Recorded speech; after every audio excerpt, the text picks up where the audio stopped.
Bonsoir à tous. Alors, pas très nombreux, mais public de qualité, je n'en doute pas. Merci d'être venus pour donc, cette deuxième séance des lundis numériques. Je rappelle que la vidéo sera également en ligne dans la semaine sur notre chaîne YouTube et sur la section Canal U du CNRS où on dépose également nos vidéos. Nous avons le plaisir de recevoir Rémi Béguet, qui est responsable SIG, peut-être qu'il développera cet acronyme, et chargé du multimédia aux Archives municipales de Toulouse. Nous l'avons invité pour présenter un projet sur lequel il va revenir un petit peu sur l'historique, le projet Urbaniste, qui en est à sa 3e version, si je ne me trompe pas, d'une nouvelle façon de découvrir le patrimoine toulousain. Et c'est dans une approche multi-institutionnelle et en développant une approche cartographique, mais également en y greffant différents outils d'appropriation et de médiation auprès des différents publics. La séance va se dérouler comme à chaque fois, environ 30-45 minutes de présentation par l'intervenant et ensuite des échanges éventuels avec la salle. Merci encore Rémi et je vous laisse la parole. Merci et bonsoir. Donc, je suis donc Rémi Béguet, chef de projet SIG et multimédia. Donc, pour faire tout de suite le clair sur cet acronyme, SIG, c'est donc Système d'information géographique. Et un système d'information géographique, c'est tout simplement une base de données à laquelle, sur toutes les données, on va associer une coordonnée géographique.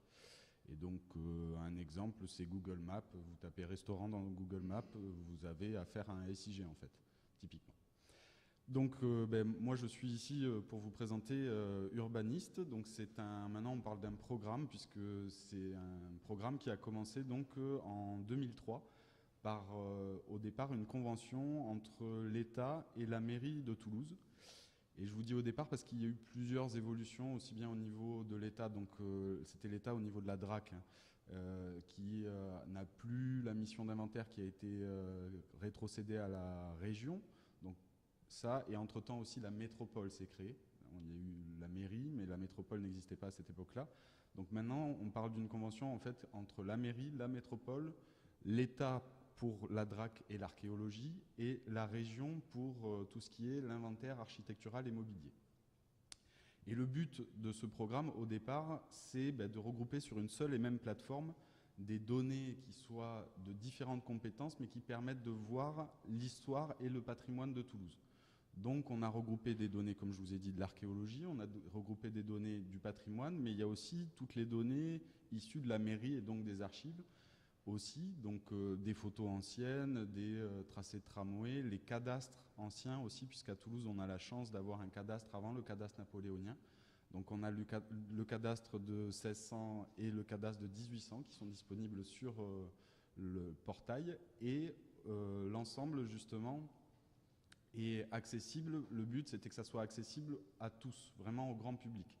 Et il est vrai que dans les premières versions, et je vais vous parler de ça, on a un peu réorganisé pour que ça soit plus accessible vraiment au grand public, aux néophytes, aux touristes, vraiment pour se servir aussi du portail pour visiter Toulouse, bien que ce soit basé sur des données scientifiques, mais qu'on va présenter d'une certaine façon pour les rendre accessibles, et pourtant garder dans le même temps un niveau d'information et un site avec des compétences et des fonctionnalités qui permettent aux chercheurs, aux enseignants, aux étudiants de venir aussi et de chercher vraiment en profondeur dans le patrimoine ou l'histoire de Toulouse.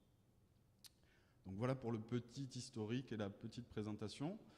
Donc là, en l'occurrence, on est maintenant, comme l'a dit M. Courtin, sur la 3e version du site.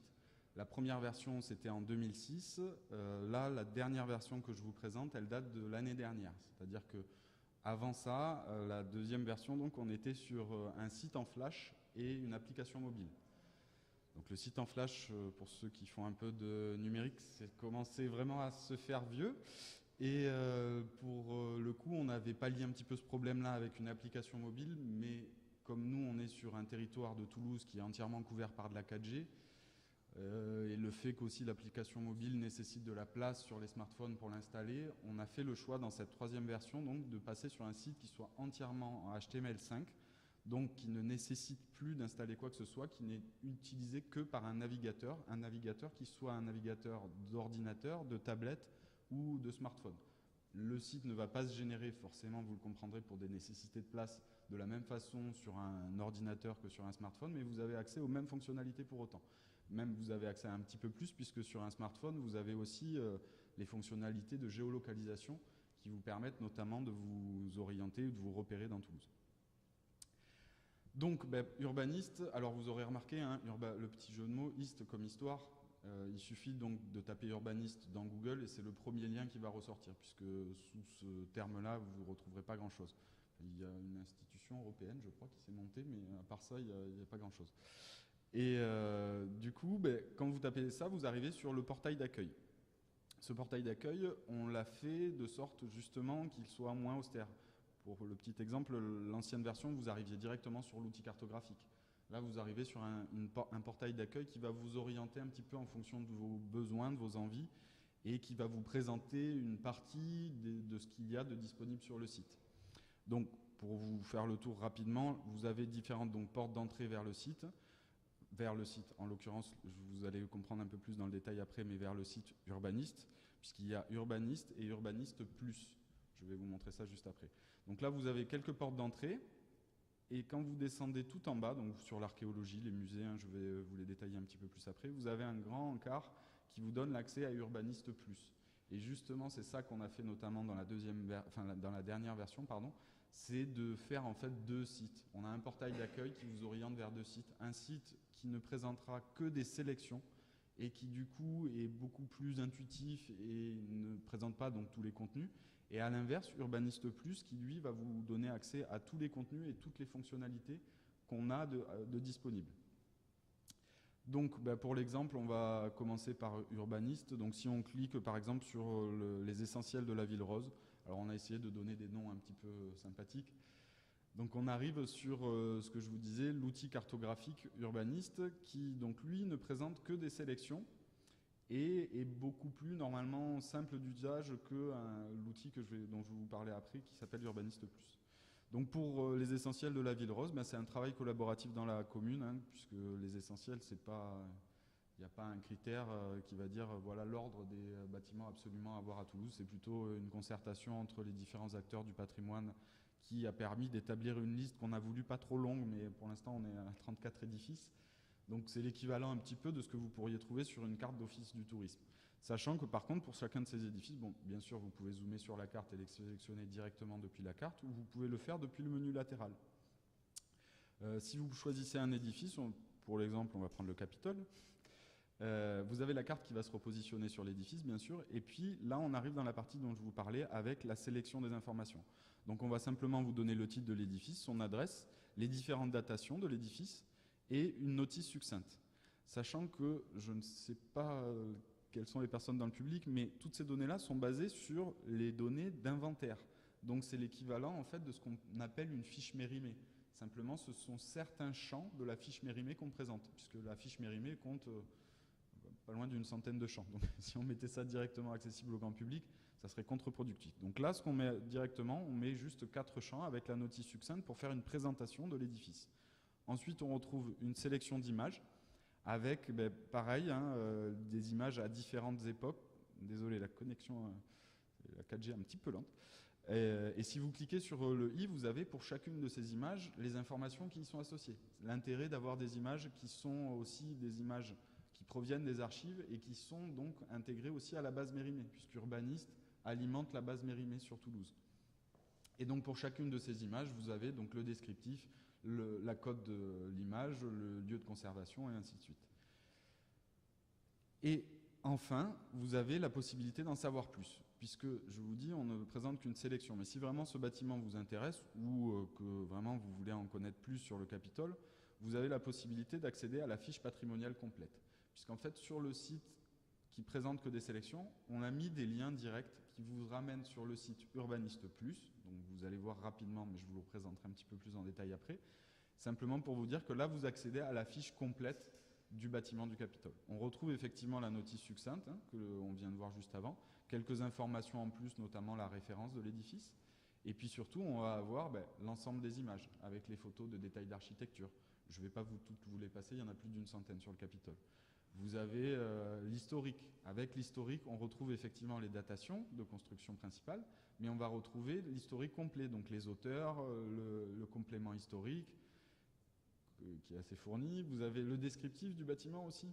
Tout ça, c'est en termes de l'inventaire, hein, soyons clairs. Donc, vous voyez toutes ces informations, je ne vais pas vous les détailler. Il y a le fait qu'il soit aussi un monument qui soit classé ou non, les documents qu'on peut y avoir associés, comme des plans, des choses comme ça. En l'occurrence, cette chose-là, si on le mettait directement à un néophyte, il serait perdu. Et c'est là où nous, on a trouvé l'intérêt, et j'y reviens, de faire des sélections et de présenter qu'une partie des informations et de laisser la possibilité assez facilement d'accéder à l'intégralité des informations. Pour continuer un petit peu sur la fiche, je vous disais, donc il y a la fiche patrimoniale complète, il y a le fait que ce soit ouvert au public ou non, si le bâtiment est accessible et visitable. Un site web de référence, là pour nous l'intérêt c'était pas de récupérer toutes les informations des différentes institutions, musées et autres que vous pouviez visiter. La plupart ont des sites web ou sont référencés sur le site de l'Office du tourisme de Toulouse, qui lui va donner les coordonnées, les éventuelles manifestations qui peuvent se passer, des choses comme ça. Donc nous, ce qu'on fait, c'est qu'on renvoie directement sur les sites concernés plutôt que de maintenir une base qui serait peut-être en décalage par rapport à la réalité. Et dernière chose, je fais un peu de teasing, je vous en reparlerai tout à l'heure. Il y a sur 21 lieux pour l'instant de Toulouse, nous avons réalisé des vues par drone à 360 degrés. Et donc si l'édifice, la fiche que vous consultez est visible ou fait partie des vues, des lieux qu'on a dans les vues à 360 degrés, vous avez l'accès directement à la vue à 360 degrés. Je vous la remontrerai juste après en détail.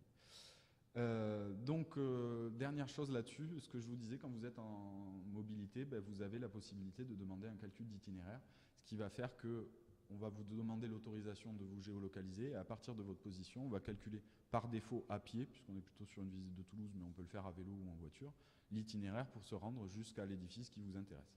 Sachant que vous pouvez au fur et à mesure d'ailleurs rajouter des édifices. Vous pouvez aller dire je voudrais voir celui-là, celui-là, celui-là, et au fur et à mesure, du coup, ça va vous faire le cheminement en vous disant il y en a pour, je sais pas, 2 km et vous en avez pour un quart d'heure à le faire, avec 3 étapes. Donc là, on était sur l'affiche d'un bâtiment et on était sur la sélection des essentiels de la Ville Rose. L'intérêt pour nous, c'est qu'on a fait justement plusieurs sélections, puisque une carte d'office du tourisme vous aurait montré en fait que ce que je viens de vous montrer, et avec peut-être sûrement moins d'informations.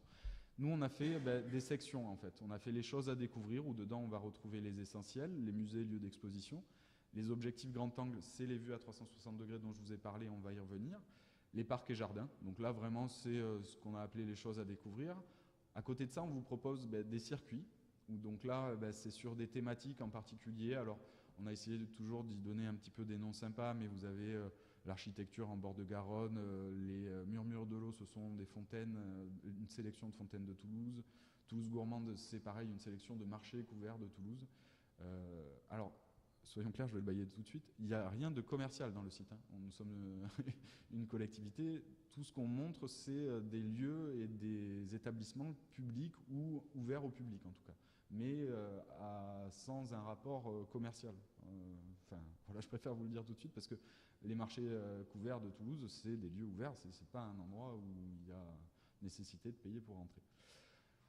Donc à distinguer les circuits des thémas, puisque pour nous un circuit, je vais vous en mettre un quand même, si on prend par exemple les incontournables, c'est, je ne sais pas si vous les voyez bien, c'est les petits points, les petites étoiles bleues sur fond blanc. Pour nous, l'intérêt d'un circuit, c'est qu'on puisse le faire en moins de 2 heures. Donc tous les édifices, si vous voulez tous les voir dans un circuit, vous pourrez tous les raccorder en moins de 2 heures. Et ça, c'est pour nous à distinguer d'un théma, ce qu'on a appelé un théma, qui est donc une sélection, elle aussi, thématique sur Toulouse, mais qui, je vais vous mettre au fil des canaux par exemple, qui n'a pas de restriction géographique. C'est-à-dire qu'on reste sur l'emprise de Toulouse, hein, quand même, soyons clairs, je ne parle que de Toulouse. Mais là, c'est au fil des canaux, c'est l'ensemble des édifices sur les différents canaux de Toulouse. Et donc vous avez les écluses, les passerelles, les ponts, enfin différents édifices sur les canaux. Et là, on va du nord au sud de Toulouse. En 2 heures, même en vélo, il va falloir quand même aller vite. Donc c'est à distinguer et c'est comme ça que nous on a fait la distinction sur le fait qu'on puisse le faire en moins de 2 heures ou non. Et donc dans les thémas, on retrouve énormément de choses qui intéressent beaucoup les hôtels particuliers, les édifices religieux, sur les pas des virbans, donc c'est les terres cuites sur les façades. Les savoirs scientifiques, c'est une sélection qu'on a fait sur le quartier, sur les édifices scientifiques de Toulouse. Pareil, puisque en termes d'inventaire, on a un descriptif assez fourni. Et l'architecture agricole, c'est la même chose. On arrive enfin sur la ville invisible, donc c'est ce qu'on ne peut plus voir à l'heure actuelle. Donc on a, comme je vous disais, des données de la DRAC et de l'archéologie. Donc on propose un circuit sur l'archéologie en bord de Garonne, une sélection sur les découvertes archéologiques, puisque je vous en reparlerai après, mais on distingue les fouilles archéologiques et les découvertes. Les fouilles n'ont pas forcément débouché sur une découverte, donc on a des découvertes, et là on en présente une sélection principalement triée sur le fait qu'on ait des images associées à ces découvertes. Donc soit des gravures, soit des photos de fouilles ou des choses comme ça, mais c'est un peu compliqué des fois d'avoir des images associées sur de l'archéologie. On a Toulouse d'hier, qui est là purement de la donnée qui vient des archives. C'est plus d'1 millier de photos qu'on a repositionnées sur Toulouse et qui permettent, quand on se balade dans Toulouse, je vais retourner sur le Capitole pour l'exemple, quand on se balade sur Toulouse, permettent justement de voir la place du Capitole ou des rues, des édifices à différentes époques. Donc là, pareil, à chaque fois, vous aurez la date, le descriptif, le lien vers la base de données des archives. Et là, par exemple, je ne sais pas si vous avez déjà vu la place du Capitole, mais c'était au moment de la construction de la place du Capitole, ou du parking, pardon, du Capitole, ou à un autre moment quand la place du Capitole était un parking. Donc c'est quand même intéressant aussi en termes historiques. Alors, si vous voulez des photos, allez aussi sur la base de données des archives. Là, l'intérêt, c'est que quand on se balade dans Toulouse, vraiment, on a la possibilité de se géolocaliser et de voir des photos et donc de voir Toulouse à une autre époque.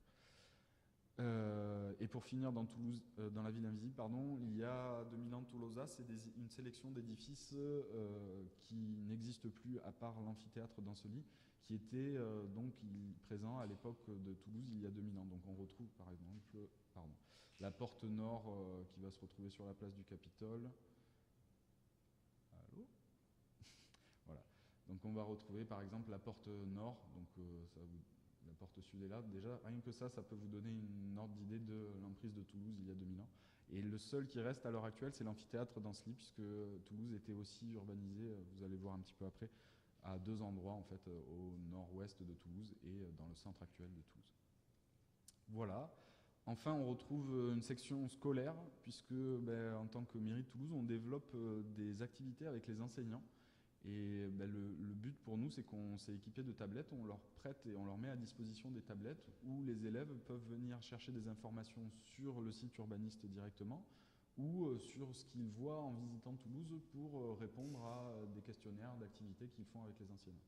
L'intérêt pour l'enseignant est aussi de coupler le numérique à l'histoire, ou après il y a des enseignants, pour l'instant on a une section sur la ville médiévale, mais on le développe avec les enseignants.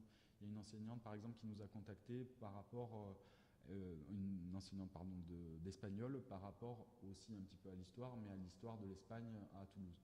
Donc c'est des choses qui sont en cours de développement et c'est l'intérêt, c'est que ça continue tout le temps à évoluer ce site. Et je vous disais, on arrive à la fin parce que le I en l'occurrence c'est des informations pratiques pour vous aider à visiter Toulouse. Donc simplement les pistes cyclables, les métros, les tramways, des choses comme ça. Pour finir sur le tour de ce site-là, et on va passer après sur le site un peu plus costaud, vous avez la possibilité, si un édifice, par exemple, on va aller charger une couche et on va se positionner sur le Capitole. Si cet édifice, il y a une information intéressante là-dedans et que vous voulez la partager avec quelqu'un, vous avez la possibilité de générer ce qu'on appelle un permalien. C'est-à-dire que c'est un lien que vous pouvez envoyer, la page va se générer de la même façon que vous l'avez vous à l'écran. Sachant que je ne vous ai pas montré, mais vous pouvez aussi aller changer le fond de plan par exemple, et là je pense que ça va être un peu long avec la 4G, désolé, et mettre la photo aérienne. Ça va être un peu long, c'est parce qu'on a une photo aérienne de très bonne qualité sur Toulouse. Donc c'est le défaut de l'avantage. Donc pareil, si vous décidez de mettre la photo aérienne et sans même de mettre de fiche, de dire regarde la place là, comme elle est, elle n'était pas comme ça quand on l'avait vue. Je vous dis n'importe quoi, mais sur le principe, vous pouvez le partager à l'identique. Et en plus, alors c'est un peu, mais le site génère aussi un QR code. Alors moi je mets en garde avec les QR codes, si vous partagez des QR codes, après il faut les maintenir à jour ces QR codes, et moi je n'ai pas de traçabilité des liens qui sont générés par les gens. Il y a tellement de gens qui peuvent les générer, je ne le garde pas, et puis surtout en termes de RGPD, je pense qu'il faudrait que j'ai une identification, enfin j'ai pas de moyen de les connaître, où j'aurai des liens en vrac comme ça sans savoir qui c'est qui les a utilisés. Donc c'est intéressant, mais bon, à prendre avec des pincettes. Voilà les petits outils habituels après d'impression, alors aussi, pardon, je ne voulais pas montrer, il y a un outil de recherche générale qui, lui, va taper sur différentes couches. Si vous tapez, et puis va rechercher sur différents champs aussi. Par exemple, si je mets... Voilà. Si je mets les chanoines, en l'occurrence, vous voyez, j'ai pas de mots qui remontent, mais par contre, j'ai la basilique Saint-Cernin qui m'est proposée, puisque le nom intégral de la basilique de Saint-Cernin, c'est la basilique Saint-Cernin des chanoines bon, je ne vais pas vous le dire d'ailleurs, je vais dire une bêtise. On doit l'avoir là. Non, je ne l'ai pas là, je vais l'avoir là. Mais en l'occurrence, sur les informations associées, j'ai le fait qu'il y a chanoine. Donc il va remonter aussi cet édifice, alors que ce n'est pas le nom qui est présenté directement. Mais si vous le connaissez par ce nom-là, et bien justement l'édifice va remonter, ce qui a un intérêt pour nous. Voilà, pardon. Le titre courant, donc au terme de l'inventaire, c'est l'abbaye de chanoine de Saint-Augustin, dit basilique Saint-Cernin, actuellement église paroissiale. Donc voilà. Si on met ça à un touriste, c'est contre-productif en nom d'édifice. Par contre, que si à un moment donné il tape chanoine et que ça remonte, ça c'est intéressant. Donc pour nous, l'intérêt c'est que il y ait entre guillemets, du développement qui soit fait derrière sans que l'utilisateur s'en rende forcément compte. Je vais continuer et puis pour finir, je vous montrerai les vues à 360 sur Urbaniste Plus, parce que je pense que je vous ai montré la partie du plus grand public, mais peut-être celle qui vous intéresse le moins. Donc en l'occurrence, Urbaniste Plus, pardon, on va le faire depuis le portail, ça sera mieux. Si vous allez, donc comme je vous disais, depuis le portail, tout en bas de la page d'accueil du portail, vous avez l'accès à Urbaniste Plus. Et donc là, Urbaniste Plus, c'est vraiment toutes les informations, il n'y a pas de sélection. La seule distinction dont je ne vous ai pas encore parlé d'ailleurs depuis le début, c'est que là, je vous présente les sites grand public. Il faut voir qu'il y a un autre site encore, en fait, ça fait beaucoup de sites à administrer, mais qui permet, lui, d'alimenter. Et en l'occurrence, ce site-là n'est pas référencé, on l'a appelé, nous, Urbaniste Gestion, et il sert au chargé d'inventaire, à l'archéologue qui est chargé de la carte archéologique de Toulouse, donc des fouilles et des découvertes, aux personnes des archives qui alimentent les différentes bases, de se connecter, d'avoir les droits sur les données sur lesquelles ils ont la possibilité d'alimenter, et justement de venir alimenter de la donnée sans qu'elle soit forcément visible. Ça, c'est une décision qu'on prend nous. Par exemple, l'inventaire à l'heure actuelle est maintenant à l'échelle de la métropole. Simplement, on ne va pas mettre, je ne sais pas, visible les autres communes, vous le voyez là, elles sont un peu en transparence en dessous des autres communes de la métropole de Toulouse.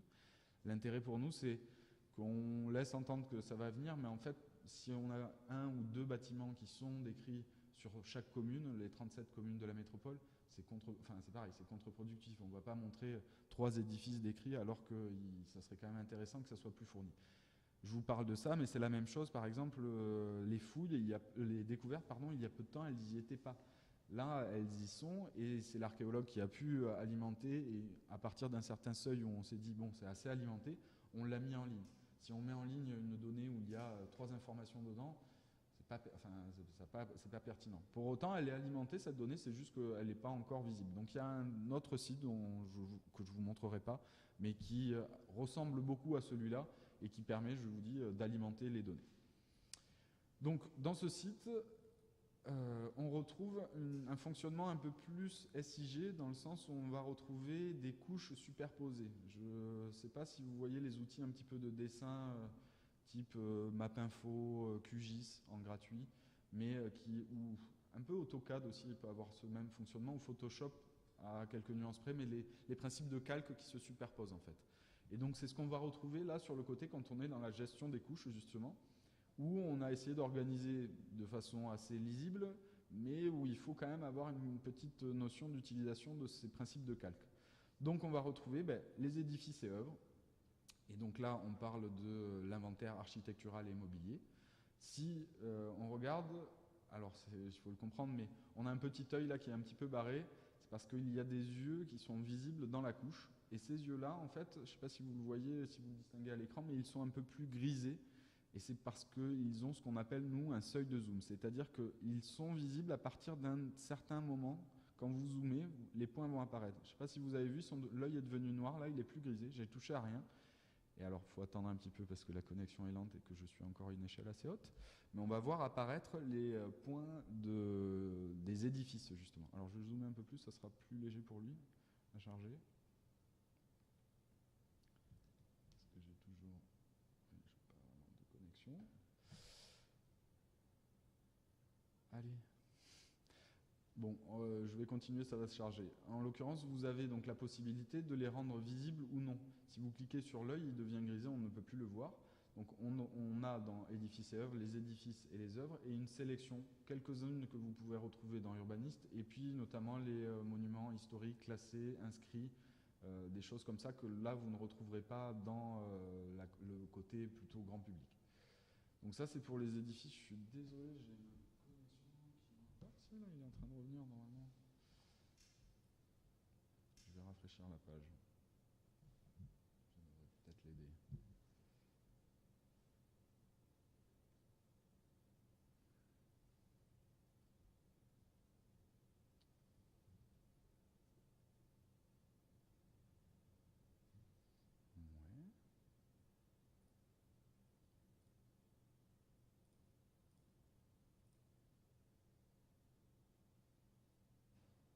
Alors, l'avantage et l'inconvénient d'un site web, c'est qu'il faut une connexion. Et non, mais je vous ai dit ça au début en vous disant que c'était un avantage pour nous parce que dans une visite de Toulouse, on est normalement avec de la 4G à peu près partout. En l'occurrence, l'avantage d'une application, à l'inverse, c'est que justement, si vous l'avez installée, vous n'avez plus besoin d'avoir une connexion en fonction de ce que vous voulez faire à l'application. Vous n'avez plus forcément besoin d'une connexion pour pouvoir justement consulter l'application. En l'occurrence, là, ça marche pas trop. Je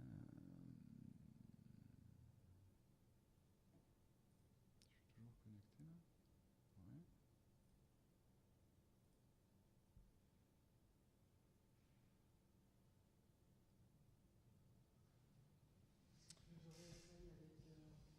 Je vais vous montrer, je pense que c'est encore visible, voilà. Je vais vous montrer les vues à 360 degrés en attendant parce que j'ai la page qui est ouverte et on va voir si ça veut bien se charger. En attendant, je sais pas pourquoi j'ai un peu de 4G mais pas tant que ça. Donc oui, je reprendrai tout à l'heure Urbaniste Plus. Comme je vous disais, depuis Urbaniste, vous avez la couche qui s'appelle les objectifs grand angle. En l'occurrence, cette couche, pareil, va vous présenter une sélection d'édifices de 21 lieux sur Toulouse que nous avons réalisés par drone. Pour chacun, toujours pareil, quand vous cliquez dessus, la carte va se repositionner et vous allez avoir, mais ça ne va pas charger, une petite prévisualisation qu'on appelle une mini-planète, en fait, qui est une façon de monter un assemblage à 360 degrés qui fait ressembler à une sorte de planète, en fait, votre panoramique à 360 degrés. Donc là, on n'en veut pas. Et normalement, quand vous avez choisi votre vue, vous cliquez dessus et vous arrivez sur cette vue-là. Alors je pense que là, je vais pouvoir un petit peu l'utiliser, mais parce que c'est déjà chargé. Donc en l'occurrence, l'intérêt pour nous de ces vues à 360 degrés, c'était de faire découvrir par un autre prisme, et plutôt, soyons clairs, au grand public, le patrimoine de Toulouse, et leur donner une porte d'entrée en fait par un biais qui soit un peu plus ludique qu'un site comme j'ai pu vous le montrer jusqu'à présent. Sachant que l'intérêt de ce site-là, c'est que justement, il est aussi consultable en ce qu'on appelle en VR, donc en réalité virtuelle. Là, je vous montrerai éventuellement, si vous voulez après, sur un smartphone, vous venez consulter le site. Comme je vous disais, tout le site fonctionne sur un smartphone. Vous avez ce bouton VR, vous cliquez dessus et à partir de là, alors déjà, si votre smartphone a la possibilité, normalement, vous aurez le bouton VR. Si vous n'avez pas le bouton VR, c'est que votre smartphone ne peut pas le faire. Sachant que, par exemple, Safari ne le fait pas. Je vous le dis, la VR, Safari, c'est pas son fort. Vaut mieux aller consulter. Vous pouvez le faire avec un iPhone, mais il faut du coup le consulter par Chrome. Et c'est aussi l'inconvénient de faire un site qui est consultable par plusieurs navigateurs web. C'est que tous les navigateurs web ne réagissent pas tous de la même façon.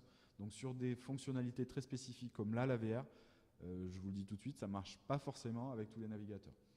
Et l'intérêt donc de la VR, c'est que vous venez avec votre smartphone, s'il peut le faire, vous cliquez sur le bouton VR et vous avez donc l'écran qui va être séparé en deux et vous n'avez plus qu'à glisser votre smartphone dans ce qu'on appelle par exemple des cardboards, donc des boîtiers en carton avec des lentilles dans lesquelles vous glissez votre smartphone, où il existe, et nous on s'est équipé de ça aux archives, des boîtiers un peu mieux que des boîtiers en carton, qui en fait surtout ont l'intérêt d'avoir des lentilles de meilleure qualité et qui sont réglables. C'est-à-dire qu'en fonction de votre écartement d'œil, vous pouvez l'affiner un peu le positionnement, ce qui fait que vous avez un rendu bien meilleur. Et ça, plus un téléphone de qualité, vous avez des vues vraiment VR qui sont très intéressantes en consultation et qui nous remportent vraiment un grand succès. Clairement, je peux en profiter pour vous donner quelques stats. J'ai plus du tout de connexion. Je suis désolé, je vais essayer de me reconnecter. En attendant, je vais vous donner quelques stats. Oui, donc Urbanist, avant la dernière version, donc avant la version de septembre, ça correspondait à peu près à 10 000 connexions par an. 10 000 connexions par an pour quelque chose qui fait découvrir le patrimoine, on était assez contents, mais on se disait quand même qu'on pouvait faire mieux.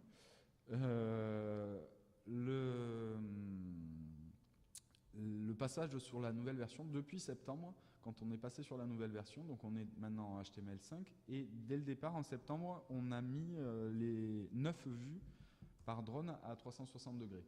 Maintenant, je vous ai dit, il y en a 21, mais et le site ne fait qu'évoluer. Mais quand on l'a lancé, en l'occurrence, il y en avait simplement 9. Et le cumul de ces vues depuis septembre sur une année, là, on a le site, donc les 3 sites, en fait, le portail, plus les urbanistes et urbanistes plus, qui sont à l'heure actuelle à peu près aux alentours de entre 15 et 20 000 connexions. Donc déjà, les sites en eux-mêmes ont plus de connexions. Et les vues à 360 degrés, elles seules, font 15 000 connexions.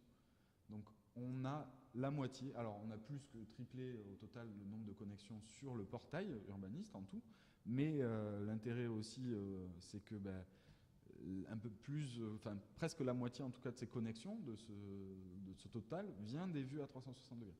Donc pour nous, c'est aussi un peu une réussite parce que clairement, nos utilisateurs, je vous ai dit, Urbaniste Plus est utilisé par les chercheurs, les enseignants, vraiment les gens qui sont spécialisés dans le domaine. Et c'est normal.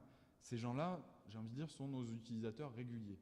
Mais ces utilisateurs réguliers, nous, ce qui nous intéresse, c'est qu'il y ait plus de gens qui viennent l'utiliser et peut-être aussi des gens, il faut voir le profil, c'est que ces gens-là, la plupart du temps, vont l'utiliser 2-3 jours.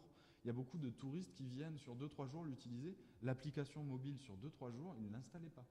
Là, au moins, ils viennent le consulter. Et ce n'est pas des utilisateurs réguliers, donc il faut renouveler, entre guillemets, tout le temps ces utilisateurs, donc se faire connaître, être connu sur le territoire, et aussi bien par le bouche à oreille que par l'office du tourisme ou de la com, vraiment de l'affichage. Et puis derrière, nous, on se rend compte que voilà, on arrive quand même à progresser, à monter le nombre de connexions sur le site. Donc on est vraiment satisfait du résultat, et je pense que les deux ont contribué, à la fois le passage en HTML5 et le fait qu'on ait un nouveau design, une utilisation quand même plus simple et plus orientée en fonction des besoins, qu'on accompagne un peu plus l'utilisateur, et en parallèle le fait qu'on ait ces vues à 360 degrés. Donc vite fait, on a retrouvé une connexion, je finis sur Urbaniste Plus, donc je vous ai dit il y a les édifices et œuvres, pardon, je vous remontre ce qui a planté tout à l'heure, qui est que quand je zoome, et là maintenant j'ai une connexion, ça devrait marcher. Et on va beaucoup zoomer, comme ça il ne va pas en mettre beaucoup. Voilà, c'est beaucoup mieux. Vous voyez tous les édifices qui apparaissent au fur et à mesure. Donc ça, il y a 34 000 fiches d'inventaire sur Toulouse. Attention, je vous le dis tout de suite aussi, elles n'ont pas tous le même niveau que le Capitole. Je vous ai montré le Capitole, soyons clairs, je jouais un peu facile. Mais il y a en fait 30 ans d'inventaire. Et de l'inventaire qui a été fait de différentes façons. Puisque avant la convention, l'inventaire était fait notamment d'une certaine façon. Derrière, l'inventaire a été revu quand il est passé au niveau de la région et les fiches mérimées. Et donc, on a différents niveaux d'information. On a quand même voulu récupérer tout l'inventaire qui avait déjà été fait avant 2003. Et donc, on va retrouver des fiches qui, à des fois, ont une description du type ce qu'on appelle la dénomination. Donc, est-ce que c'est un immeuble, une ferme, un pont, je ne sais pas. Est-ce qu'une datation, normalement, on va retrouver à chaque fois. Enfin, il y a un niveau minimum d'information. Et puis après, vous allez avoir des fiches qui, elles, ont fait l'objet d'études plus particulières, le Capitole, des quartiers, même des quartiers complets, hein, où on a fait des études plus poussées, et où là, on va retrouver des fiches qui sont plus détaillées. J'accélère un peu parce que je sens qu'on va arriver à la fin. Je vous montre donc juste histoire parce que je trouve que c'est intéressant aussi de voir là beaucoup plus de données des archives et notamment les cadastres anciens dont je vous ai parlé tout à l'heure. Donc on retrouve Toulouse d'hier, je ne vous le remonte pas. Sur les traces de 14-18, c'est des sites mobilisés, des plaques commémoratives, des monuments commémoratifs. Je ne rentre pas dans le détail non plus. Ce qui est un petit peu intéressant à voir aussi, c'est l'évolution en termes d'urbanisme. Là, vraiment, par exemple, des tramways de Toulouse. Parce qu'en l'occurrence, à Toulouse, on est en train de refaire une troisième ligne là, de tramway. Si je vous montre, par exemple, à l'origine, les tramways qu'il y avait en 1863, on se rend compte que déjà des lignes, il y en avait déjà beaucoup plus à l'époque. Donc en fait, si je vous charge tous les tramways des différentes époques, hein, soyons clairs, ils n'y étaient pas tous en même temps. Mais voilà, Toulouse était entièrement couvert de tramways. Et on les a tous enlevés pendant un temps pour faire la place à la voiture. Et derrière, on remet des tramways parce qu'on enlève la voiture des villes. C'est aussi un moyen de voir l'évolution de la ville et de le voir sous un prisme un peu différent. Alors les tramways, mais il y a plein de données qui peuvent aider à ça. On a une donnée élection, je ne parle pas plus que ça, c'est simplement que sur les listes, les bureaux de vote ont pu changer en fonction des années et il y a des gens qui recherchent par les bureaux de vote des personnes. Et donc c'est intéressant de savoir quelle était l'emprise géographique du bureau de vote en fonction de l'époque. Un petit détail, mais aux archives, c'est assez intéressant de l'utiliser. L'évolution urbaine, je vous montre ça quand même, c'est intéressant. Alors c'est pour donner un ordre d'idée, hein, soyons clairs, c'est plutôt le côté urbanisé de Toulouse, c'est pas dans le détail vraiment des constructions et au sens de la ville de Toulouse. Néanmoins, on peut retrouver par exemple, si on charge Toulouse médiévale, les différentes enceintes de Toulouse, ensuite Toulouse au XVIIe, première moitié, Toulouse en 1830. Je ne sais pas si ça se voit bien à l'écran, oui, ça va. Et là, vous voyez, au fur et à mesure, c'est l'urbanisation de Toulouse qui avance sous vos yeux. C'est, mine de rien, une façon assez rapide de le voir. Et il y a des possibilités, je vous montrerai rapidement, mais je vous laisserai surtout l'essayer, de le faire par des requêtes où là, vous allez demander, par exemple, des datations de bâtiments, des choses beaucoup plus détaillées. Là, c'est pour donner juste un ordre d'idée rapidement de l'urbanisation de la ville. On va retrouver donc ce dont je vous parlais, les cadastres anciens, avec notamment le fait que sur le cadastre de 1680, on n'a pas l'intégralité, le faubourg est en cours et on travaille. Alors je vous ai parlé de la DRAC et de la région, enfin de l'État et de la région en fait, donc de l'archéologie et de l'inventaire, mais on a aussi des projets qui sont développés avec l'université. Et notamment, c'est avec l'université que nous travaillons au recalage des faubourgs du cadastre de Toulouse en 1680. Sachant que ce cadastre va aussi vous donner l'évolution des propriétaires. C'est un cadastre qui est associé aux matrices cadastrales. Et donc, on les a dépouillés. Et c'est pour ça que c'est le cadastre de 1680 à 1794. Sachant que vous n'avez pas l'évolution graphique. Si les parcelles ont été redivisées, vous avez l'indication qu'elle a été divisée, mais vous n'aurez pas le fait graphiquement que la parcelle est divisée. Par contre, vous avez la succession des propriétaires sur une même parcelle pour cette durée-là, ce qui aussi est quand même très intéressant. Sachant que je vous le montrerai, c'est de ce côté-là après, vous avez à chaque fois des outils de recherche associés à ces couches-là. Voilà, ensuite on va rapidement, je suis désolé, je me dis que je commence à être un petit peu long. L'archéologie, donc on retrouve des vestiges de Toulouse avec l'enceinte, notamment je vous le montre parce que on a le fait qu'il y ait des parties qui aient été retrouvées par le biais de fouilles et d'autres qui sont supposées. Donc on retrouve par exemple là la porte nord dont je vous ai parlé tout à l'heure rapidement dans un circuit, enfin dans la ville invisible, pardon, puisqu'on l'a retrouvée au moment, je vous l'ai montré aussi, quand on a fait le parking du Capitole. Quand on a creusé le parking du Capitole, on a retrouvé cette porte nord. C'est pour ça qu'elle apparaît en rouge. Par contre, il y a d'autres choses qui apparaissent plutôt en jaune, je ne sais pas trop comment ça ressort là, vert, où là c'est des parties supposées que nous n'avons pas retrouvées et qui permettent de voir l'enceinte de Toulouse. Donc ça c'est assez intéressant et dans l'archéologie on va retrouver aussi donc les découvertes et les fouilles. Je vous laisserai regarder ça. Dernière chose qui, je trouve, est une fonctionnalité SIG que moi je trouve très bien, mais que les gens ne sont pas trop familiarisés avec. Je reviens sur mon histoire de couches de tout à l'heure, là où c'est des calques qui sont superposés les uns sur les autres. Là, si je charge le cadastre Vous voyez, pardon, là on est en haut de l'information, donc les objets sont sélectionnables. En dessous, on est sur du fond de plan, c'est de l'image, rien n'est sélectionnable là-dedans. Mais par contre, ces images, vous pouvez les jouer comme des calques justement et jouer sur leur transparence. Là, si je mets le cadastre, vous avez vu, il s'est passé quasiment rien parce que mon cadastre se trouve en dessous de mon plan de ville. Si je décale mon plan de ville au-dessus de mon cadastre, là j'ai le cadastre qui apparaît. Vous comprenez peut-être mieux là maintenant par rapport à ce que je dis tout à l'heure, mes histoires de calque. Et donc là, avec le cadastre et le plan de ville, c'est plus ou moins intéressant. Si on le fait par contre avec le cadastre de 1830, pardon, voilà, qui va apparaître, et le cadastre actuel. Et là que je dis au cadastre actuel de se mettre en transparence, je peux aller regarder dans des détails de parcelles l'évolution d'une parcelle, d'un îlot ou des choses comme ça. Alors là, c'est assez visuel, mais on peut le faire aussi avec les données. Puisque je vous ai dit, les cadastres, vous allez les retrouver là aussi, et là par contre c'est consultable. Donc je vous donne cette information surtout parce que si vous avez chargé le cadastre là de 1830 et que vous essayez de cliquer, là il ne va rien se passer.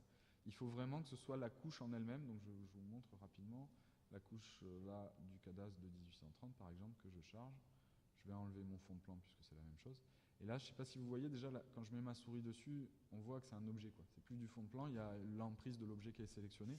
Et si je clique dessus, je vais avoir ma fiche de l'objet qui s'ouvre directement, avec le moulon associé, et ainsi de suite. Voilà, je ne vous le détaille pas, je vous laisserai regarder. Dernière chose que je voulais vous montrer, c'est les outils de recherche, puisque toutes ces couches, ou quasiment toutes les couches que vous avez retrouvées de ce côté dans la gestion des couches, vous pouvez derrière les consulter et les requêter en fait grâce aux outils de recherche. Donc vous avez de la recherche sur le patrimoine, avec dans les édifices la possibilité d'aller rechercher par exemple une datation, donc un édifice qui est daté tout ou partie du 14e. Vous tapez dans époque de construction 14e, il va vous sortir la liste des édifices qui sont datés tout ou partie du 14e. Alors je ne vais pas le faire parce que ça va être un peu long, mais il y a énormément de fonctionnalités. La même chose sur les œuvres, et c'est là où vous voyez l'intérêt pour un chercheur vraiment. Parce qu'au départ, je vous montre les couches, comment on fait pour les rendre visibles ou non, mais ce qui les intéresse plutôt les chercheurs, c'est de cibler une recherche sur différents critères et de pouvoir les coupler. Un architecte, une période, un quartier particulier, on peut retrouver assez facilement s'il a travaillé dans ce quartier-là. Voilà. L'archéologie, pareil, on va avoir la possibilité de rechercher sur les périodes, les noms des chantiers, les types de fouilles archéologiques ou sur les entités donc découvertes archéologiques. On va avoir Toulouse d'hier, la même possibilité, donc les images anciennes, avec les lieux, la date, des mots présents dans la légende éventuellement. Si vous cherchez par rapport à je sais pas, un mot en particulier, vous pouvez le mettre et il va trier dans la légende, sachant que la plupart de nos recherches ont l'avantage de se dissocier des accents majuscules, traits d'union, des choses comme ça. Ce qui fait que ça facilite quand même la recherche, ce qui n'était pas le cas non plus, et ça c'est une évolution de la technologie qui nous aide beaucoup. Sur notre ancienne version, sur notre précédent site, il fallait taper exactement la bonne orthographe du mot, de l'édifice, du mot que vous cherchiez, et du coup, je ne sais pas, Notre-Dame, si vous aviez oublié le tiret ou s'il ne fallait pas de tiret, vous ne le retrouveriez pas. Voilà. Donc là, vous tapez Notre-Dame, il va vous le remonter quand même. Voilà. Et enfin, les cadastres avec la possibilité de chercher un nom, un métier, et comme je vous disais, pour la première partie de 1680 à 1794, la succession des propriétaires. Et pour 1830, la même chose, mais vous n'aurez pas la succession des propriétaires dans la fiche. Je pense que j'ai fait à peu près le tour. Je suis dans les 45 minutes, désolé, et plus que dans les 30. Et du coup, je vous laisse la parole éventuellement si vous avez des questions. Merci beaucoup Rémi pour cette présentation très intéressante. Est-ce qu'il y a des questions dans la salle ? Oui.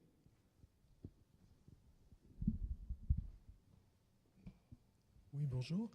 Moi, j'étais un peu intrigué parce que vous avez dit à un moment donné, en disant que la saisie de l'inventaire se fait directement dans Urbaniste. Et donc, je me demandais par rapport à, je crois que c'est Gertrude qu'on utilise. Gertrude, nous, on est sur Renable, dans la région. Alors maintenant, c'est regroupé, ça va sûrement être Gertrude à terme.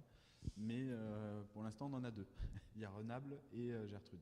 Enfin, il y en a deux. Sur Toulouse, c'est Renable, la région anciennement, la région Haute-Garonne, et sur Midi-Pyrénées, pardon. Et Languedoc-Roussillon, eux, avaient Gertrude. Donc maintenant qu'on est Occitanie, c'est en cours de homogénéisation, mais je pense que ça va finir sur Gertrude.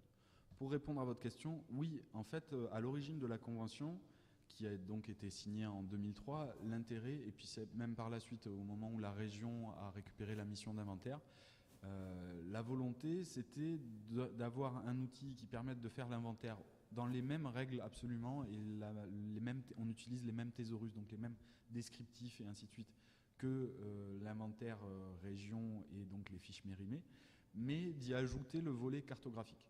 Parce que Mérimée, on peut rechercher par commune, adresse, c'est une base de données, je dirais, normale, mais pas avec ce volet cartographique.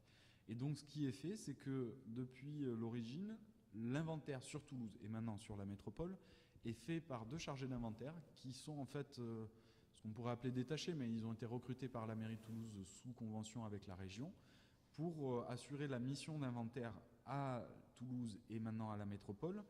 Et c'est urbaniste dans lequel l'inventaire est saisi, et annuellement on fait des liens, on fait des exports en fait de tout l'inventaire qui a été rentré dans Urbanisme pour alimenter Renable et ensuite les bases nationales. Puisque justement c'est la région qui a cette mission et fait remonter au niveau de l'État les différents inventaires qui sont faits. Donc effectivement on respecte le même circuit, simplement on a rajouté avant le fait que cette saisie se fasse sur Urbaniste plutôt que directement sur Renable. Voilà. Merci, j'allais poser la question, donc c'est parfait. Oui, merci. J'ai une question. Est-ce que vous envisagez à terme de créer une API que tout le monde puisse requêter sans passer par le site pour exporter juste un JSON ou quelque chose comme ça? Oui, alors justement, on a maintenant cette possibilité. Là, je ne suis pas du tout rentré dans le détail de technologie qu'on utilise. En l'occurrence, on a un prestataire pour ce qu'on appelle un générateur de SIG. Donc c'est un outil de générateur SIG, donc qui génère en fait 2 formats de carto, un format en fait comme le premier justement, qui est un format un peu plus light où vous avez simplement des sélections au clic sur le dessus, vous n'avez pas de contrôle des couches, et c'est ce qu'on appelle nous un canevas. Alors l'avantage de ce générateur, c'est qu'on peut y appliquer dessus des feuilles de style, ce qui fait que vous pourrez retrouver un petit peu cette forme-là, mais pas exactement la même, puisque nous, on a même modifié le style de ce canevas. Mais sur le principe, vous avez un canevas grand public, ce qu'on appelle, et un canevas pro. Et donc ça, c'est le canevas grand public, et Urbaniste Plus, c'est le canevas pro. Et tout ça, c'est fourni par Business Géographique, qui est une entreprise qui se trouve à Lyon, et qui, ma foi, est assez connue dans les générateurs SIG web, en l'occurrence. Et du coup, là, on est sur la technologie qu'ils appellent Géo. Et effectivement, Géo, maintenant, permet de faire des API. Donc, pour l'instant, je vais être très honnête, on ne l'a pas encore trop développé, mais c'est quelque chose qu'on va sûrement faire et qui est lié aussi pour nous à la démarche Open Data. Alors, on est déjà dans la démarche Open Data puisque Toulouse Métropole a un portail Open Data où, alors, pour l'instant, ce n'est pas le cas, mais où l'intégralité des données d'urbanistes dans très peu de temps, là ils n'y sont pas toutes, mais vont être déposées sur ce portail-là. Donc les 2 démarches sont en cours, mais pour l'instant, les API, vous ne pouvez pas attaquer par vous-même Urbanisme pour l'instant. Mais à terme, ça le viendra. Le but pour nous, soyons clairs, c'est de le rendre accessible au plus grand nombre. On est sur des licences Creative Commons pour toutes les images. La mairie de Toulouse a fait ce choix-là.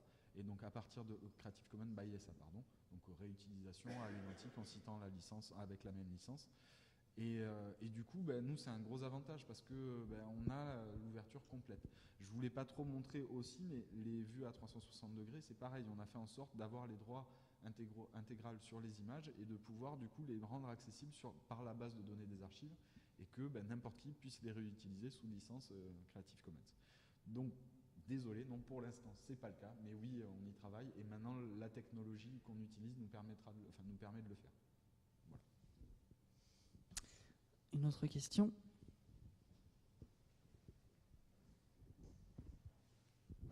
Merci pour la conférence, c'était très intéressant. Est-ce que vous avez des exemples de réutilisation concrète notamment de Urbanisme Plus par des chercheurs? Qu'est-ce qu'ils en font dans leurs travaux, etc.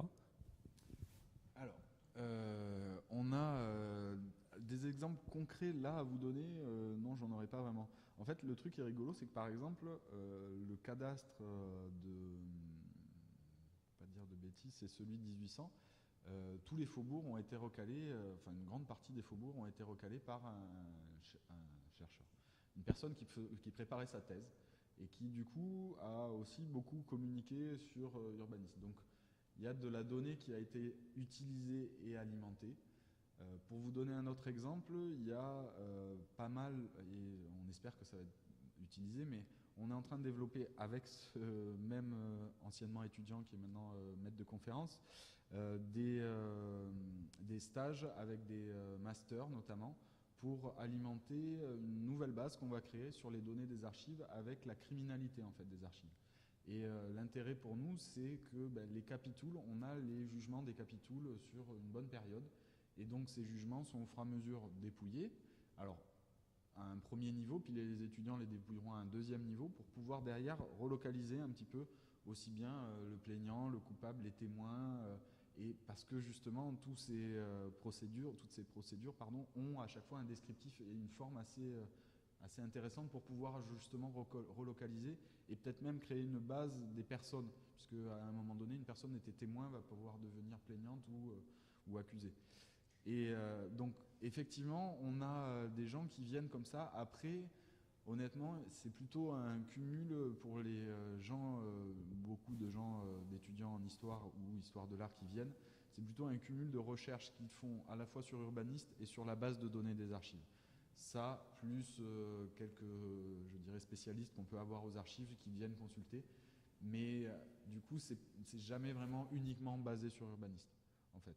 Mais ça contribue aux recherches. Voilà. Après, ce qui est très utilisé et ce qui sert beaucoup, c'est pour tout ce qui est aussi les gens qui cherchent à connaître l'histoire de leur édifice parce que ils ont un problème avec le syndicat de copropriété ou des choses comme ça. Enfin, ça nous arrive aussi et Urbaniste est utilisé dans ce sens-là. Mais principalement, c'est plutôt des gens qui font des recherches. Alors, il y en a beaucoup sur le cadastre et l'évolution par rapport, parce qu'on a les cadastres qui sont recalés. Et je vous dis, il y a des gens qui ont travaillé, et là on est en train de l'analyser pour l'intégrer sur le recalage des faubourgs du cadastre de 1680. Deuxième question, juste pour rebondir sur celle-là, donc du coup, en fait, si je comprends bien, il y a des personnes qui étaient des utilisateurs et qui sont devenus des contributeurs, ça veut dire que vous avez une forme de crowdsourcing même très spécialisée en fait? Oui, alors voilà, sachant que pour nous, on a une volonté d'être vraiment toujours dans une approche scientifique. Alors, c'est là où, du coup, on ne fait pas vraiment du contributif, tout le monde ne va pas venir déposer comme ça. Par contre, on est effectivement très ouvert et c'est plutôt dans le cadre universitaire en général qu'on fait des partenariats. Notamment, je vous ai parlé de ça, mais il y a donc une base en cours de création sur la criminalité. Il y a les cadastres qu'un autre enseignant est en train de recaler en partie avec ses étudiants. Il y a un autre étudiant, par exemple, et c'est l'intérêt d'avoir aussi une solution web, qui, lui, travaille sur plutôt les mœurs, je dirais, aux alentours du XVe siècle. Et du coup, il est québécois. Il est venu et il fait une thèse entre le Québec et... il a 2 tutorats, entre guillemets, un double tutorat. Et du coup, il y a de grandes chances que sa thèse finisse, en partie, au moins pour la partie cartographique et ce qu'on pourra y mettre, dans Urbaniste. Et lui, l'intérêt, c'est que aussi, il peut avoir un outil. Donc après, moi, je suis très ouvert. Il faut absolument venir me contacter s'il y a des projets qui se font. Parce que, en fonction du projet, alors, il faut que ça ait un intérêt historique ou patrimonial. Et c'est un peu là que c'est compliqué, c'est aussi de faire le tri et de pouvoir dire pour l'exemple, on a déjà été sollicité pour des problèmes de crues ou des choses comme ça sur Toulouse. Clairement, oui, il y a eu des crues à Toulouse historiques, et ça fait partie de l'histoire de Toulouse. Par contre, un plan de prévention de crues sur Urbaniste, on voyait pas trop... Non, c'était pas vraiment ça, mais c'était un peu ça, donc on voyait pas trop l'intérêt. Et là, par contre, justement, l'étudiant qui, lui, ferait vraiment une recherche historique sur Toulouse, on peut, d'un autre côté, du coup, lui fournir un outil dans lequel il peut venir saisir. Parce que c'est moi qui l'administre directement. Si on en discute et que c'est pas forcément quelque chose de très compliqué à mettre en œuvre, derrière, lui, il peut très bien l'utiliser du Québec comme de Toulouse. Il lui suffit d'avoir une connexion Internet et derrière, je lui crée des accès sur le site que je vous ai pas montré, mais où il vient alimenter, et il n'a les droits que sur ce qu'il est en train de créer. Donc moi je suis serein en plus sur le côté, il ne va pas venir modifier des données déjà existantes, c'est verrouillé complètement. Donc lui après il peut alimenter, mais effectivement on n'a pas par exemple, venez me dire à quoi ressemblait votre maison et sans aucune garantie de valeur de l'information. Parce que là il y a toujours une valeur scientifique vraiment qui est associée à cette information. Et sur l'autre site Urbaniste, c'est peut-être une question un peu provocante, mais du coup, comme vous cherchez à ce qu'il soit le plus visible possible, est-ce que vous avez exploré l'idée de en fait mettre ces données non pas sur un site que vous développiez vous-même, mais sur tout simplement Google Maps, avec des parcours, avec les photographies en 360. Sur Google Maps, il n'y a pas le problème de la connexion hors ligne, parce qu'a priori, les gens ont déjà l'application. C'est vrai. J'aime pas Google pour ça. Non, je suis désolé. Google, je suis très utilisateur de Google. Le seul souci que j'ai, c'est pareil. Les vues à 360 degrés, on aurait pu, Google, si vous voulez, viennent sous des prix très raisonnables, prendre à 360 degrés des bâtiments auxquels vous leur donnez accès. Parce que ce que je ne vous ai pas montré, c'est que les vues à 360 degrés, non, j'y suis pas dessus, il y a notamment 3 lieux, donc le Capitole, la Bibliothèque d'études et du patrimoine et le domaine de Candy, où on a pris des vues d'intérieur du bâtiment. L'intérêt, c'est aussi de pouvoir notamment le visiter quand il n'est pas visitable. Pour un touriste qui viendrait à Toulouse un jour où il y a une manifestation particulière au Capitole, pour lui, il peut le visiter. Et en plus, c'est quand même un moyen de rendre accessibles des pièces qui, en temps normal, ne le sont pas aussi. Notamment le théâtre. Alors, si, vous pouvez prendre un billet, hein, bien sûr, mais si vous n'avez pas pris de billet pour vous rendre au théâtre et le visiter, c'est pas possible. Et pareil, il y a la salle du conseil municipal qui n'est pas ouverte au public ou aux journées du patrimoine exceptionnellement. Et là, pour nous, l'intérêt, c'est de le rendre visible. Pardon, j'ai oublié votre question. Vous me la Oui, voilà, et parce que, désolé, mais parce que ce que je voulais vous dire, c'est que par exemple, ces images, comme je vous ai dit, on les rend, nous, accessibles à tous. Google garde la propriété sur les images. Google, si je dépose quelque chose sur des sélections que j'aurais faites, elles ne m'appartiennent plus, ces sélections. Si je veux les modifier, éventuellement, ça peut être compliqué.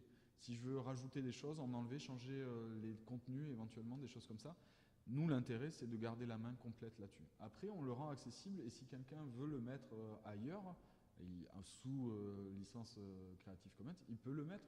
Après, il n'y a aucun souci. Mais nous, on préfère essayer de garder la main dessus pour essayer de faire en sorte qu'à aucun moment, on verrouille l'utilisation. On en verrouille l'utilisation. Donc c'est vrai qu'on le verrouille déjà un peu directement, hein, mais on préfère le faire nous que de le laisser à d'autres sur lesquels on n'a pas les choix, entre guillemets, de licence, éditoriaux même, parce que dans l'absolu, on le dépose, il peut être modifié un petit peu ou autre. Et pour les vues à 360 degrés, c'est ce que je voulais vous dire, Google est très intéressé pour venir, mais par contre, ils ne reviendront jamais. Je veux dire, une fois, le principe, c'est d'essayer d'avoir scanné ou cartographié toute la Terre. Mais là, avant qu'ils reviennent sur une vue à 360 degrés, soit il y a quelqu'un qui va le refaire pour eux et leur renvoyer gratuitement, soit eux, ils ne reviendront pas, ou à moins qu'il y ait une grosse modification. Parce que là, on a la salle des illustres. La salle des illustres, elle ne va pas être modifiée d'un autre côté, c'est sûr. Mais la place du Capitole, par exemple, ou d'autres endroits, nous, pour l'instant, on a fait des vues, et je vous ai dit, ça a commencé l'année dernière. Là, on a étalé ça en fait sur une année. On est à 21 lieux et très prochainement, dans une quinzaine de jours, là même pas, non, le 15 en l'occurrence, il y a encore 8 lieux qui vont arriver. Et le but de ce site, c'est de continuer à évoluer en continu. Mais là maintenant, on va avoir une trentaine de lieux sur Toulouse. Le but pour nous, c'est pas d'avoir fait tout Toulouse, tous les points de Toulouse, mais par contre, c'est vraiment de pouvoir, par exemple, dans 5 ans, revenir à un endroit.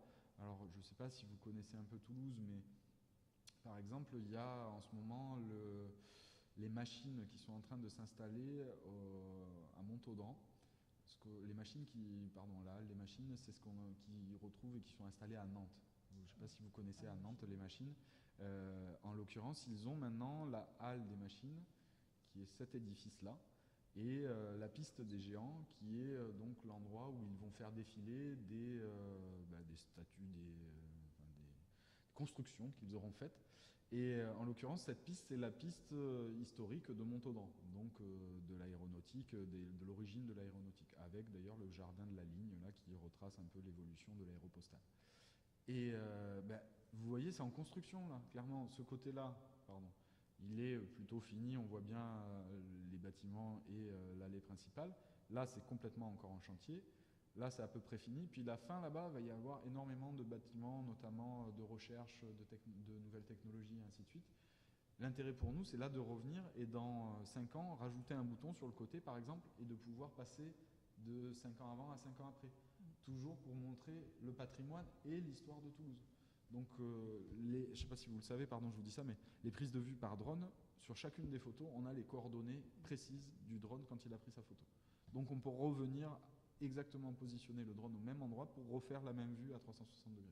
Et c'est ça l'intérêt pour nous, c'est aussi de voir l'évolution. Parce qu'il y a certains lieux, si le Capitole, vous avez vu, je vous ai montré quelques photos, ça a évolué. Je ne suis pas sûr qu'il évolue beaucoup dans les prochaines années. Mais par contre, il y a d'autres secteurs, d'autres quartiers de Toulouse qu'on a pris qui, eux, sont en pleine évolution.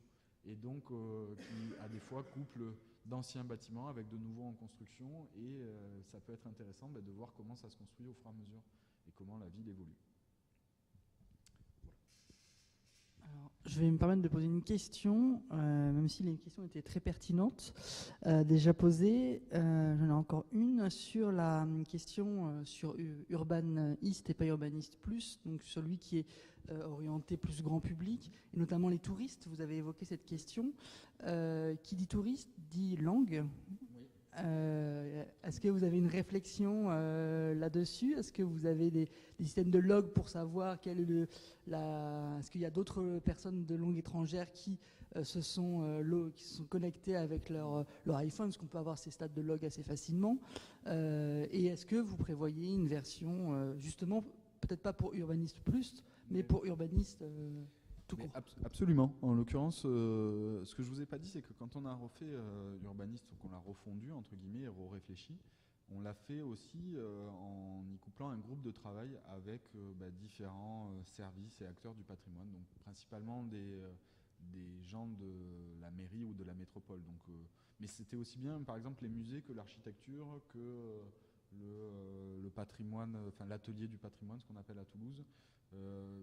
C'était assez varié et le but, je vous en ai parlé tout à l'heure, c'était notamment de faire des sélections d'édifices, des choses comme ça. Et très clairement, il y avait l'office du tourisme forcément dans ce groupe de travail, c'était d'ailleurs très intéressant. Et dès le départ, rapidement, ils nous ont dit, par contre, comment on fait pour les langues? Est-ce que c'est possible? Donc c'est pas la première fois et on est bien averti. Et effectivement, tout de suite, on a identifié, je vous ai dit, on a 34 000 fiches sur Urbaniste Plus, on a beaucoup d'informations. Urbaniste Plus ne sera pour moi quasiment jamais en une autre langue qu'en français. Ou par des moyens qu'on ne veut pas utiliser, c'est pour ça que je vous dis ça, de traduction automatique. Même si il y a des choses je sais plus comment, deep... il y a des traducteurs de plus en plus bons là-dedans. Ouais. On a encore quand même quelques difficultés, tout simplement pour le côté scientifique. On a quand même aussi une volonté d'avoir de la donnée qui soit vraiment vérace. Et donc là, on est arrivé à se dire, oui, urbaniste plus, on ne le fera pas, mais urbaniste sûrement. Par contre, le souci, c'est là un peu plus technique en fait. C'est-à-dire que le générateur SIG en lui-même est déjà multilingue, mais on ne l'a pas mis cette fonction, puisqu'en fait, il ne fait que traduire les menus, les fonctionnalités. Alors oui, on pourrait le faire, j'ai envie de vous dire, mais c'est assez simple les menus et les fonctionnalités, je pense, pour qu'au final, la traduction n'apporte pas grand-chose. Là où il y aurait vraiment un intérêt, c'est les contenus, vraiment à les traduire. Et là, pour l'instant, le souci, c'est que... Alors, il y aurait un budget à faire, mais on l'a réfléchi. Il y a à peu près 400 édifices qui sont sélectionnés dans Urbaniste. C'est pas excessif et à chaque fois, c'est simplement une notice succincte. Donc, il y a quand même un budget, puisque clairement, on ne le ferait pas nous-mêmes. Mais c'est quelque chose qui serait envisageable. Là où il y a un peu plus un souci, c'est qu'il faudrait qu'on fasse faire du développement technique à notre générateur pour qu'en fait, lui surtout, quand on le bascule au niveau de la traduction des fonctionnalités, il bascule pour pointer sur une autre base. Parce qu'en fait, le principe, c'est que là, à l'heure actuelle, il dit, quand c'est construit, moi je lui dis, cette application, elle va taper sur cette base-là, et cette base-là, elle est toute en français. Donc, soit dans cette base-là, même si je le faisais, je pense que je ne ferais pas ça, je rajoutais des champs, et quand je lui dis, tu passes de l'un à l'autre, il bascule d'un champ à un autre. Je pense que le plus simple techniquement, ça serait plutôt de lui dire, voilà une autre base, ça c'est la base française, ça c'est la base anglais, et quand je lui passe en anglais, il me remonte la même chose. Sachant que faire une copie d'une base, si j'ai les contenus à mettre dedans, c'est pas très compliqué. Dès l'instant où on a fait un lien sur les identifiants des édifices, c'est assez simple à faire. Mais voilà, en fait, je ne vais pas vous dire qu'on y pense là absolument, comme je vous ai dit, le 15, il y en a des nouvelles qui sortent. Je pense que dans les 2 ans à venir, dans l'année ou les 2 ans à venir, ce sera effectivement quelque chose qu'on va faire. Mais pour l'instant, en fait, on a un petit souci technique qui fait qu'il va falloir qu'on fasse un peu de travail avec le prestataire pour pouvoir le rendre possible. Une dernière question.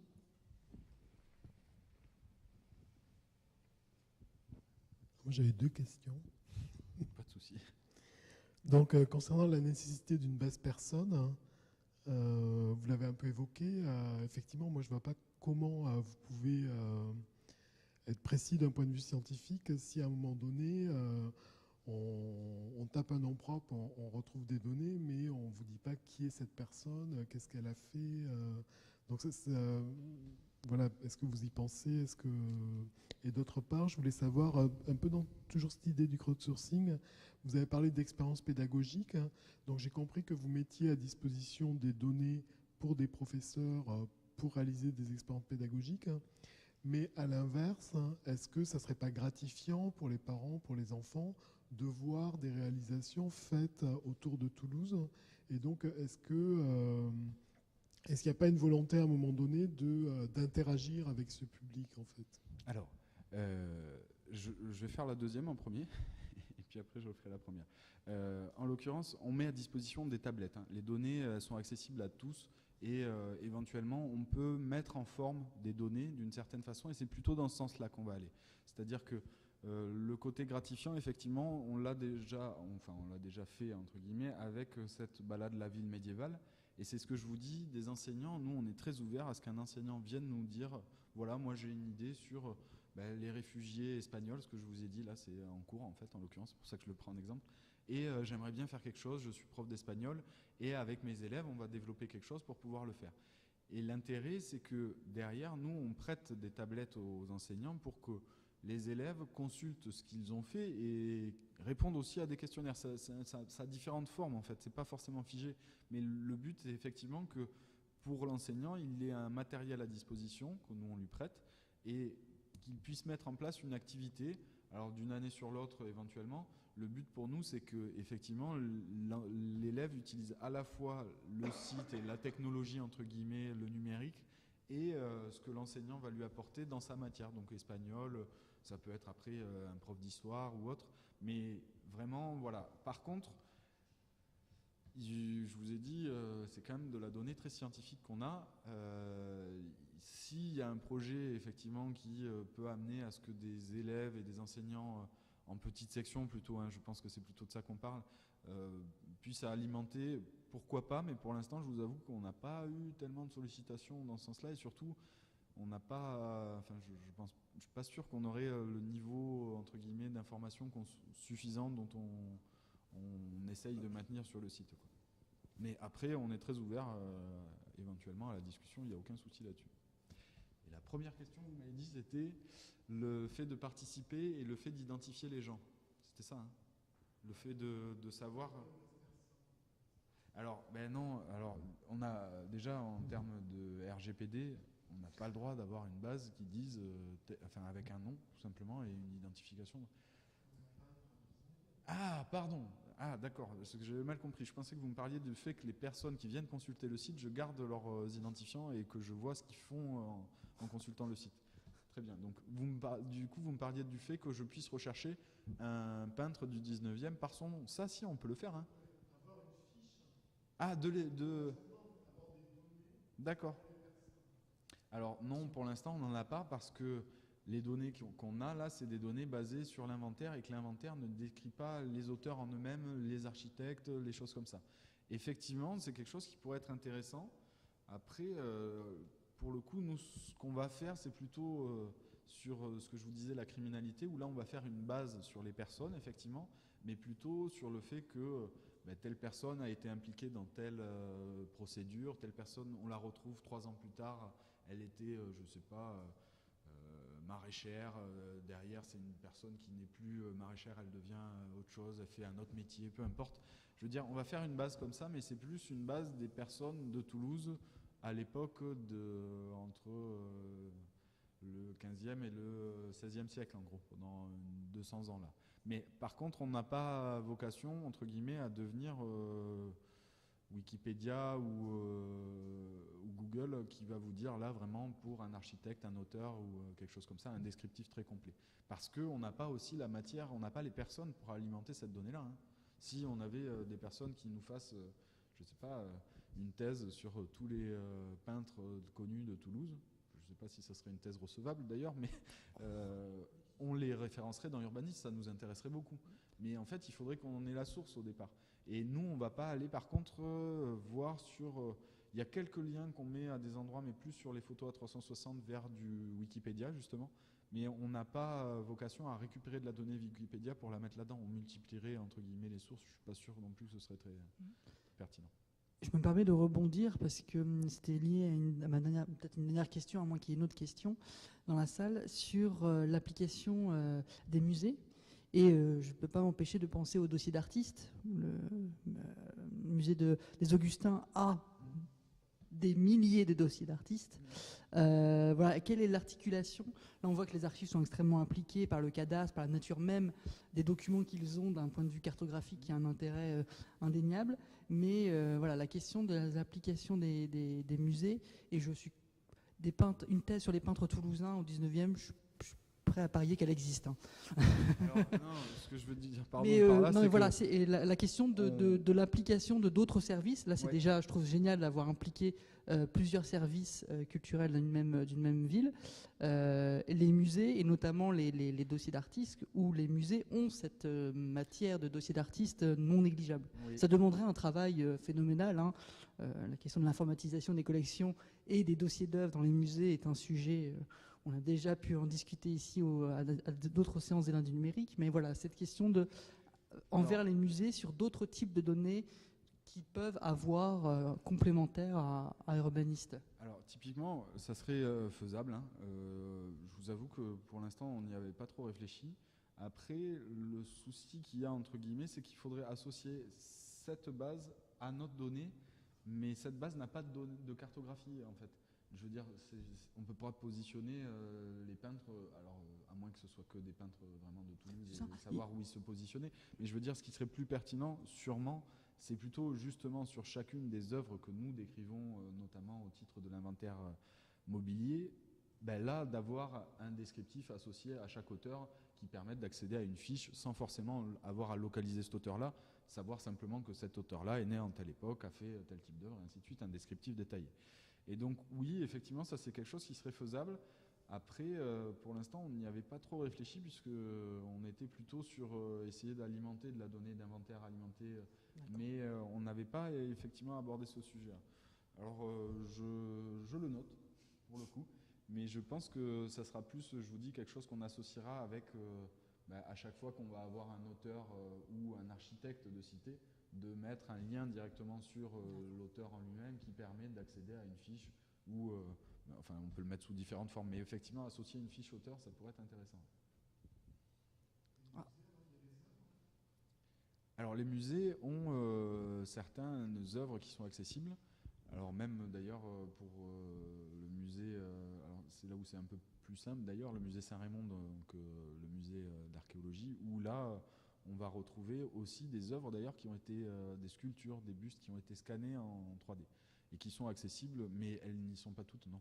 Après, par contre, normalement, c'est ce que je vous ai dit, et je dis normalement parce que je ne suis pas dans tous les services, mais il y a un arrêté qui a été pris dans le sens que maintenant, toutes les images des différents établissements de la mairie et de la métropole sont sous licence Creative Commons.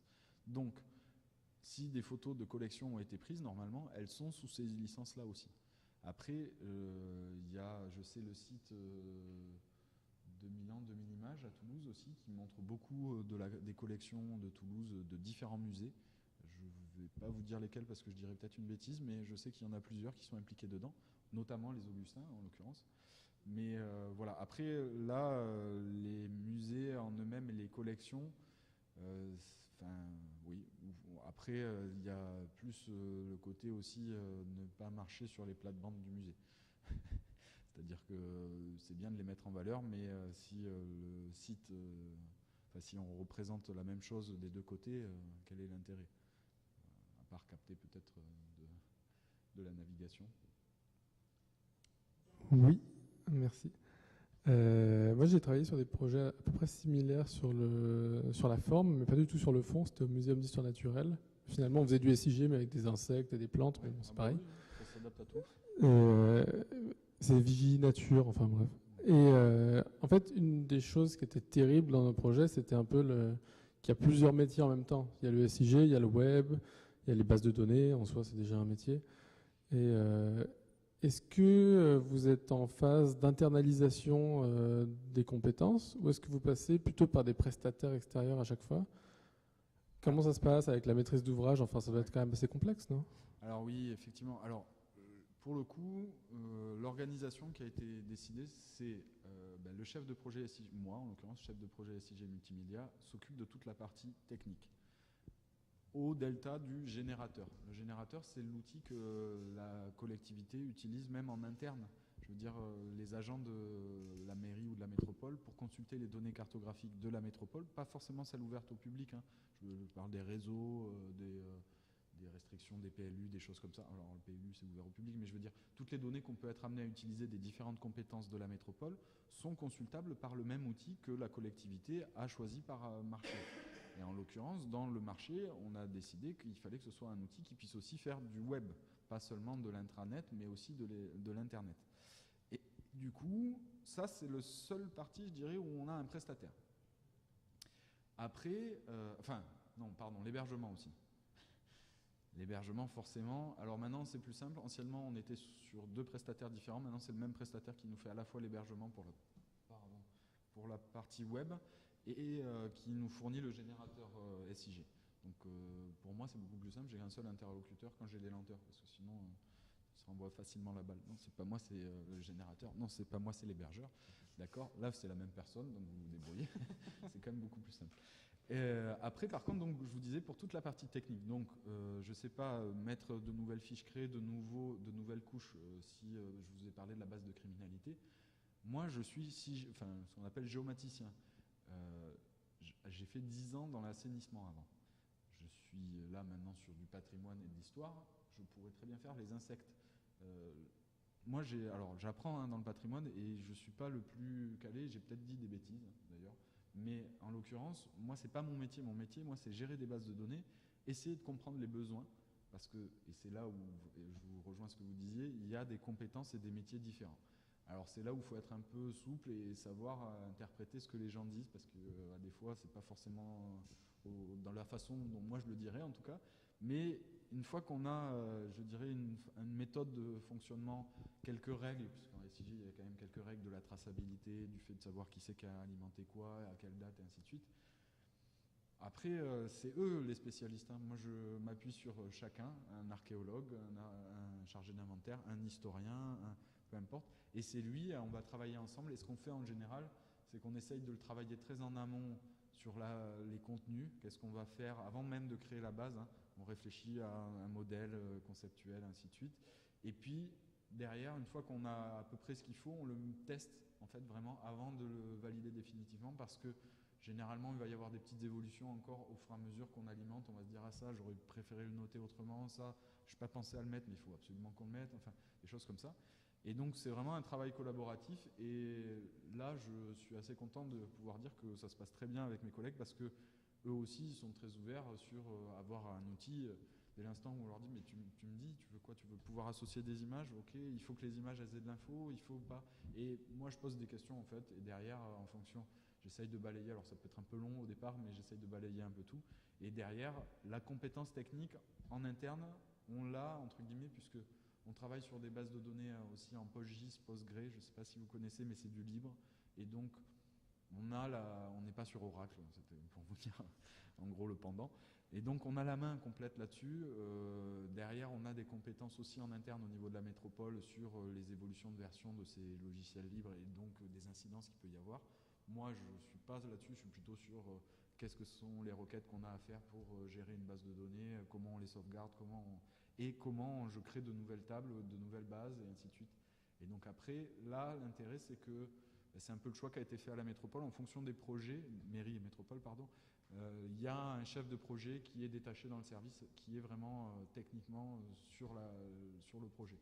Donc il y a un SIG, ce qu'on appelle général, entre guillemets, à la métropole, qui va s'occuper d'aider les petits projets, ceux qui ne sont pas trop conséquents, ceux qui n'ont pas un chef de projet détaché, et puis surtout de gérer toute la donnée courante, les échanges, puisque les services alimentent, mais c'est tout remis, je vous le dis, dans un outil général, les conventions, le cadastre, la photo aérienne, énormément de choses à gérer déjà qui sont très générales.